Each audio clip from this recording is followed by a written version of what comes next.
क्या अजर व सवाब होगा कि जिन्होंने इस बस्ती के अंदर आने के बाद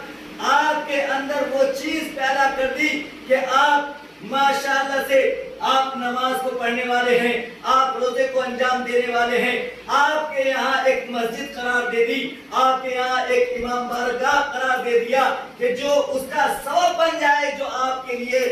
दुनिया और आखिरत के लिए सवाब का बायस हो। तो अज़ीज़ान मोहतरम, अब आपने इस जगह जुमा जब कायम कर दिया है तो आप एक चीज को और सोचें कि आप इस बस्ती के अंदर एक रोज या 2 रोज के लिए आए, और इस तरह जब सिलसिला वो चलता रहेगा तो फिर कोई ऐसा भी होगा कि जो इस बस्ती के अंदर कहे कि मैं तो यहीं पर रहूंगा, मुझे और कहीं नहीं जाना है, कमाने के लिए अपनी औलादों को भेजूंगा लेकिन मैं यहाँ पर रहूंगा। अगर वो भी चाहे तो अपना कारोबार यहाँ पर डाल ले, लेकिन अज़ीज़ान मोहतरम, बस्ती का बसाना बहुत अजर व सवाब रखता है, क्योंकि बस्ती खाली हो जाए ये उसके लिए जुर्म होता है, बस्ती का खाली हो जाना ये उसके लिए लानत का भी सबब बन जाता है, क्योंकि उसके घर आबाद नहीं है, हर कोना उसका खाली है, हर जगह उसकी खाली है। जहाँ पर उसके घर वाले नमाज पढ़ते वो जगह पर उसके कोई नमाज नहीं पढ़ रहा है, जहाँ उसकी चहल कदमी रहनी चाहिए थी वहाँ पर उसकी चहल कदमी नहीं हो रही है, वहाँ पर सुनसान सन्नाटा है, वीरानियत पाई जाती है। तो बताइए उस जगह पर वो जगह आपके लिए क्या कहती होगी, वो जगह आपको क्या कहती होगी। अज़ीज़ान मोहतरम, हर जगह का एक लेवल होता है और हर जगह अपनी एक फजीलत रखती है, और जब फजीलत रखती है इसीलिए हमारे लिए हुक्म हो गया है कि जब जिस जगह पर जाओ, जहाँ पर कदम रखो, आप वहाँ पर 2 रकात नमाज पढ़ो, ताकि आपकी वो जगह गवाही दे सके कि हाँ, यहाँ पर इसने नमाज पढ़ी थी, इबादत अंजाम दी थी। बस इसी तरह से जब हम 2 रकात नमाज जहाँ जाते हैं वहाँ पढ़ते हैं, तो जब वो हमारे लिए सबब आखिरत बन जाती है, तो बताइए जिस जगह पर इंसान रहे और उस जगह सुकूनत इख्तियार करे, मालूम हो रहा वुजू भी वहीं कर रहा है, नाश्ते का सामान भी बना रहा है, वहीं पर अफ्तार का सामान भी मुहैया हो रहा है, तो बताइए सवाब कितना कितना बढ़ जाता है। तो इंसान को चाहिए कि तमाम इन उमूर को भी अंजाम दे कि वो अपने घरों को आबाद करे, अपनी मस्जिदों को आबाद करे, अपनी गलियों को आबाद करे, अपने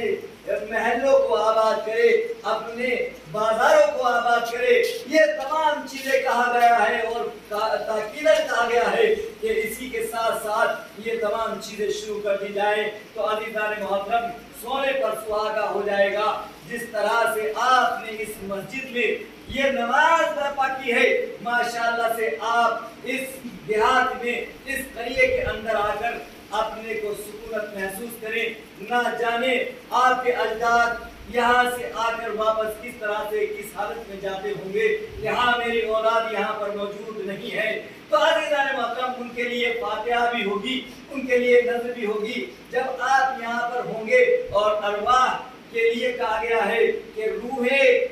यो शबे जुमा वो घरों पर आती हैं, दस्तक देती हैं, देखती हैं और वापस चली जाती है। तो इंसान को चाहिए कि और वो रूहें अपने घर पर आती हैं, इसलिए कहा गया है और रिवायत भी मौजूद है। मैंने भी अपनी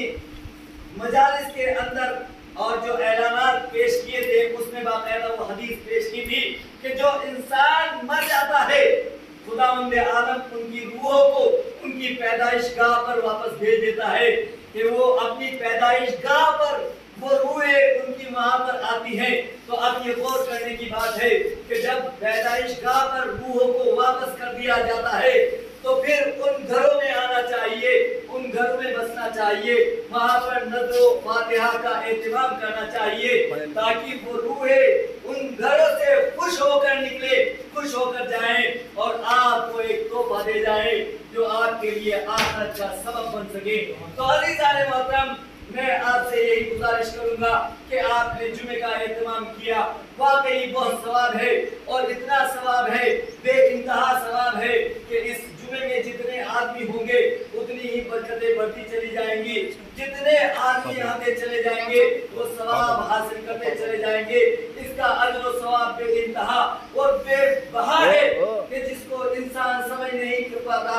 जिसको इंसान दर्क नहीं कर पाता। लेकिन अज़ीज़ान मोहतरम क्या करे कि इंसान अपनी दुनिया में लगा हुआ है। ये दुनिया कुछ नहीं है। मैंने इसीलिए कहा कि इन्नमा दुनिया, ये दुनिया जो है इसकी आखिरत के लिए इसका कुछ नहीं है सिवाय लाबुन, ये खेल और तमाशा है और एक दूसरे पर फख्र मुबाहत है। अज़ीज़ान मोहतरम, इस दुनिया को